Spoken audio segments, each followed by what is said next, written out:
আসসালামু আলাইকুম। আজকে আপনাদের শিখাবো আরবি ২৯টি হরফ কিভাবে সঠিক ও শুদ্ধভাবে উচ্চারণ করতে হয়।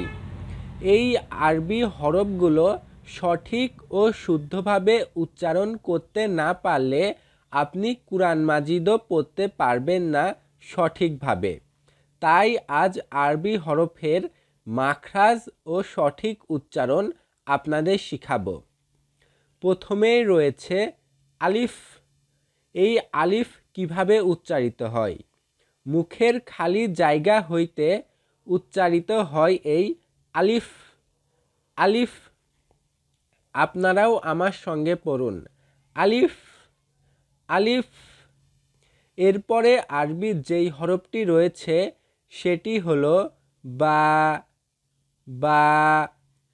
এই বা হরফটি দুই ঠোঁটের ভিজা জায়গা হইতে উচ্চারিত হইবে। বা হরফটি দুই ঠোঁটের ভিজা জায়গা হইতে উচ্চারিত হইবে। বা। বা। বা। এরপরে রয়েছে তা।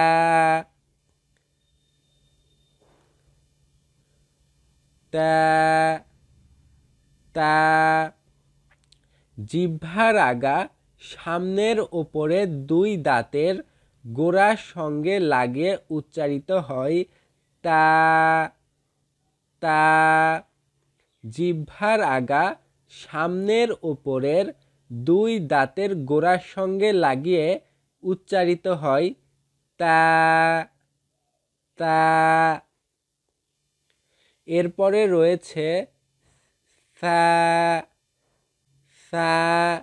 জিহ্বার আগা উপরের দুই দাঁতের সঙ্গে লাগিয়ে উচ্চারিত হয়।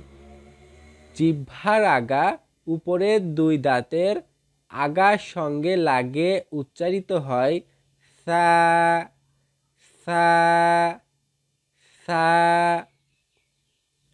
এরপরে রয়েছে জিম। জিম। জিহ্বার মধ্যভাগ উপরস্থ তালুর সঙ্গে লাগিয়ে উচ্চারিত হয়। কিভাবে উচ্চারিত হয়? জিহ্বার মধ্যভাগ তার উপরস্থ তালুর সঙ্গে লাগিয়ে উচ্চারিত হয় জিম। জিম। এরপরে রয়েছে হ্যাঁ। হ্যাঁ। কণ্ঠনালীর মধ্যভাগ আমাদের বুকের সাইডের যেই গলা, বুকের দিকে যেই গলাটা, ওইটা কিন্তু গলার শুরু, তারপর মধ্য আর মুখের কাছে শেষ। আর এখানে অনেকে গুলিয়ে ফেলে, গোলানো যাবে না। তাইলে কণ্ঠনালীর মধ্যভাগ তো সবাই বুঝছি, গলার মাঝখান। হ্যাঁ। কণ্ঠনালীর মধ্যখান হইতে উচ্চারিত হবে হ্যাঁ। হ্যাঁ। এরপরে রয়েছে কণ্ঠনালীর উপরিভাগ থেকে উচ্চারিত হইবে খ। খ। খ। এরপরে রয়েছে দাল।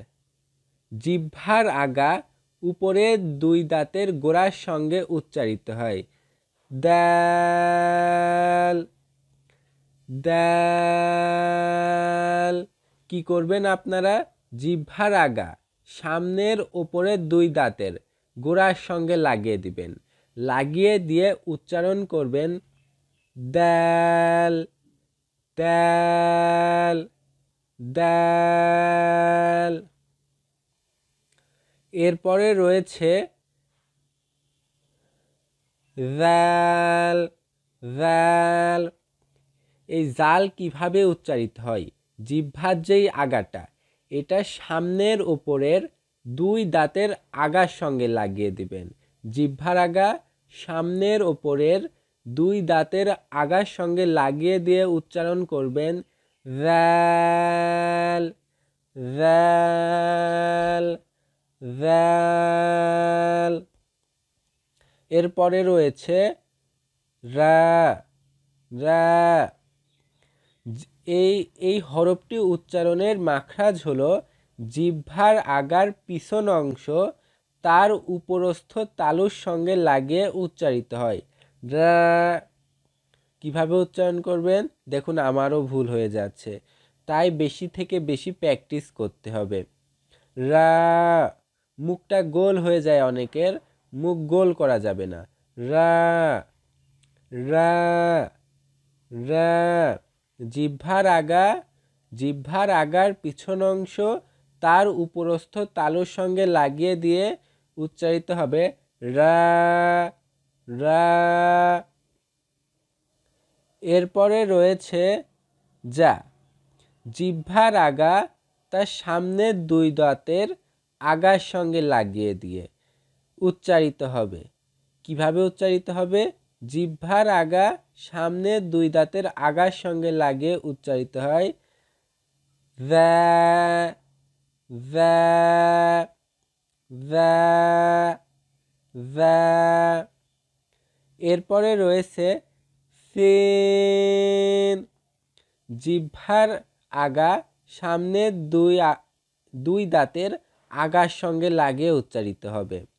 জিহ্বার আগাটা সামনের দুই দাঁতের আগার সঙ্গে লাগিয়ে দিবেন, তারপর উচ্চারণ করবেন সিন সিন সিন সিন, একটু শীষ দিয়ে সিন সিন সিন সিন সিন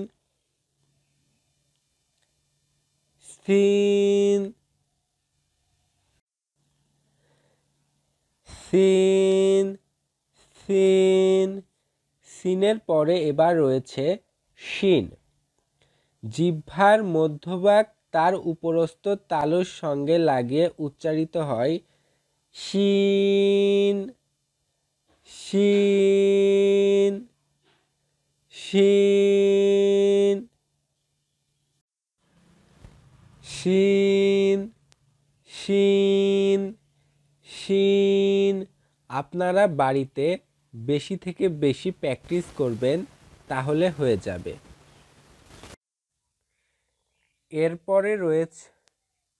এরপরে রয়েছে সদ।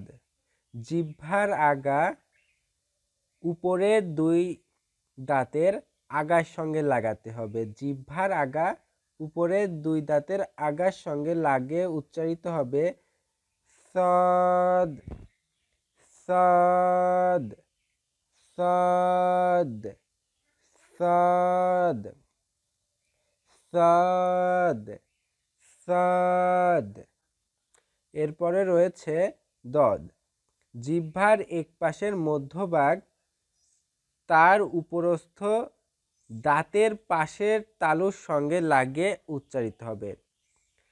জিহ্বার এক পাশের মধ্যভাগ তার উপরস্থ দাঁতের পাশের তালুর সঙ্গে লাগিয়ে উচ্চারিত হবে দদ দদ দদ দদ। এরপরে রয়েছে ত।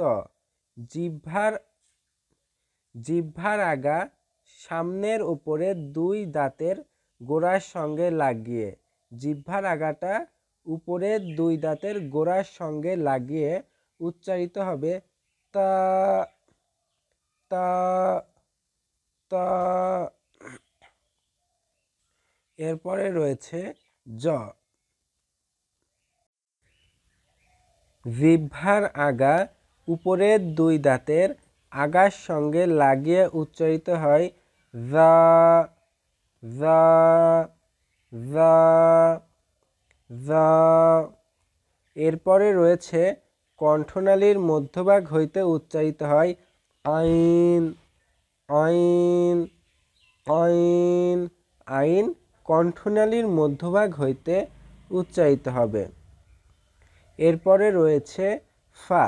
উপরের দাঁত নিচের ঠোঁটের সঙ্গে মিলিত হয়ে উচ্চারিত হয় ফা ফা ফা। উপরের দাঁত নিচের ঠোঁটের সাথে মিলিত হয়ে উচ্চারিত হয় ফা ফা। এরপরে রয়েছে কফ। জিহ্বার গোড়া তার উপরস্থ তালুর সঙ্গে লাগিয়ে উচ্চারিত হয়। জিহ্বার গোড়াটা তার উপর বরাবর তালুর সঙ্গে লাগিয়ে দিবেন, লাগিয়ে উচ্চারিত হবে কফ কফ কফ কফ। এরপরে রয়েছে কাফ। জিহ্বার গোড়া সামান্য সামনে বাড়িয়ে তার উপরস্থ তালুর সঙ্গে লাগিয়ে উচ্চারিত হয়। জিহ্বার গোড়ার সামান্য সামনে বাড়িয়ে উপরস্থ তালুর সঙ্গে লাগিয়ে দিয়ে উচ্চারিত হয় কাপ কাপ কাফ কাফ। এরপরে রয়েছে লাম। জিহ্বার আগা সামনের দাঁতের গোড়ার সঙ্গে লাগিয়ে, জিহ্বার আগাটা সামনের দাঁতের গোড়ার সঙ্গে লাগিয়ে উচ্চারিত হবে লাম লাম লাম। এরপরে রয়েছে মিম। দুই ঠোঁটের মিলন জায়গা হইতে উচ্চারিত হইবে মিম মিম মিম। জিহ্বার আগাটা। এরপরে রয়েছে নুন। জিহ্বার আগা সামনের উপরের দাঁতের গোড়ার সঙ্গে লাগিয়ে উচ্চারিত হয় নুন নুন নুন। ঠোঁটটা সম্পূর্ণ বন্ধ করে ফেলে হালকা একটু জায়গা খোলা রাখবেন নুন নুন। নুনের ক্ষেত্রে ভুল বললাম, নুনের ক্ষেত্রে জিহ্বার আগা উপরের দাঁতের গোড়ার সঙ্গে লাগিয়ে উচ্চারিত হবে নুন নুন। আর ওয়াওয়ের ক্ষেত্রে দুই ঠোঁট গোল করে সামান্য খোলা রেখে উচ্চারিত হবে ওয়াও ওয়াও ওয়াও ওয়াও। এরপরে রয়েছে হা। কণ্ঠনালীর শুরু হইতে উচ্চারিত হয় হ্যাঁ হ্যাঁ হ্যাঁ হ্যাঁ। এরপরে রয়েছে হামজা। হামজা হলকের শুরু হইতে গলার শুরু হইতে উচ্চারিত হয় হামজা হামজা হামজা হামজা। এরপরে রয়েছে ইয়া। জিহ্বার মধ্যভাগ তার উপরস্থ তালুর সঙ্গে লাগিয়ে উচ্চারিত হয় ইয়া ইয়া ইয়া ইয়া। বন্ধুরা, কেমন লাগলো আজকের ভিডিওটি? আপনারা অবশ্যই আরবি শিখতে হলে আলেমগণের কাছে যাবেন। আমারও ভুল হতে পারে, সেগুলো আপনারাও ক্ষমার দৃষ্টিতে দেখবেন, আল্লাহ ক্ষমা করে দিবেন ইনশাআল্লাহ। আর আরবি শিখতে হলেই আপনারা আলেমগণের কাছে যাবেন। আমি শুধু মাখরাজগুলো বলে দিলাম। আজ এখানেই বিদায় নিচ্ছি। আল্লাহ হাফেজ।